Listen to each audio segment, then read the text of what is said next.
Hello and welcome. Today I'll show you how to download and install Tinkercad on your PC, or rather how to get started with it. First, open your browser and navigate to the official Tinkercad website, which is tinkercad.com.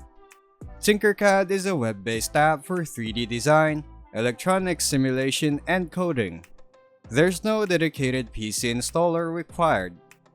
If you want an experience similar to a desktop app, you can open Tinkercad in Chrome or Edge.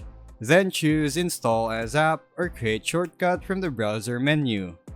That lets you launch Tinkercad like a normal PC application. Once you're in, sign up or log in with your Autodesk account. Then click Create New Design to begin. Because it runs in your browser, ensure you have a modern browser like Chrome, Edge, or Firefox, and that WebGL is enabled for 3D rendering. There's no download of heavy installer files. Tinkercad keeps everything online. This means your designs are saved in the cloud.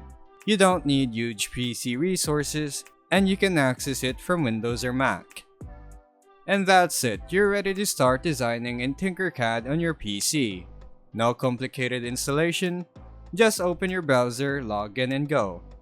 And that would be all for today's video. Thanks for watching, and I'll see you on the next one.